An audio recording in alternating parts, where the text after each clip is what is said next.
Madam President, since this debate began, we've heard a lot about how the America Invents Act will help unleash the American inventive spirit. I know the distinguished presiding officer has spoken about that. Well, let me, with a matter of personal pride, point out that Vermonters have a long history of innovation and invention. And it's that creative spirit that has given rise to some interesting and even revolutionary inventions. Few people may know that Vermont issued the most patents per capita of any state in the country. Fewer still may know that the first ever patent issued in the United States, reviewed by Secretary of State Thomas Jefferson and signed by George Washington, was granted to a Vermonter in 1790. It was Samuel Hopkins of Pittsford. He began the great tradition of American innovation. But throughout America's history, Vermont has contributed to our economic prosperity with inventive ideas. Thaddeus Fairbanks of St. Johnsbury patented the platform scale in 1830.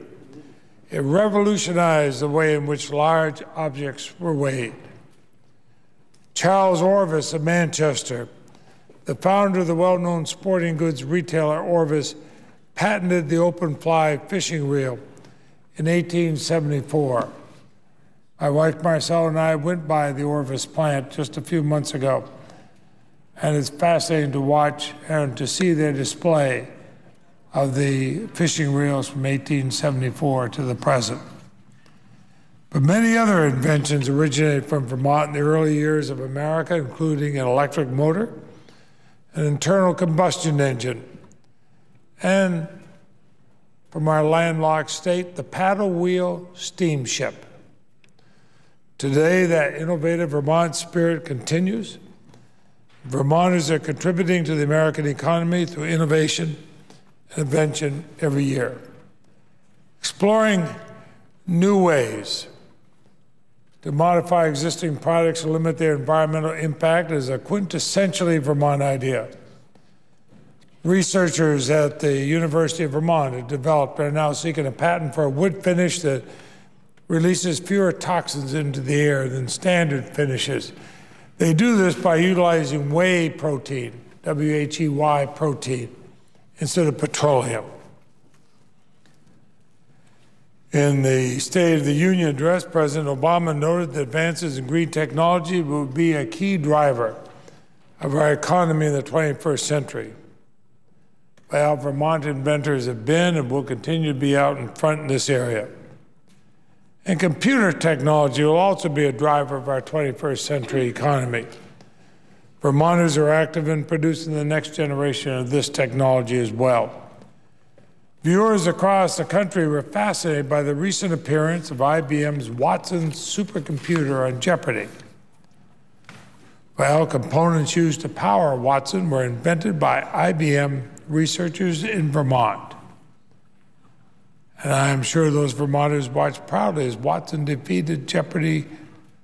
Legends Ken Jennings and Brad Rutter, the recent man versus machine matchup.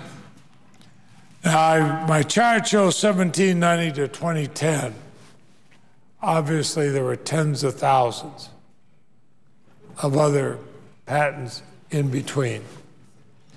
Now, modernizing the patent system is going to help to ensure that Vermont inventors will still be able to compete, not just on a national stage, but in the international marketplace. That's something important to every single state represented in this body.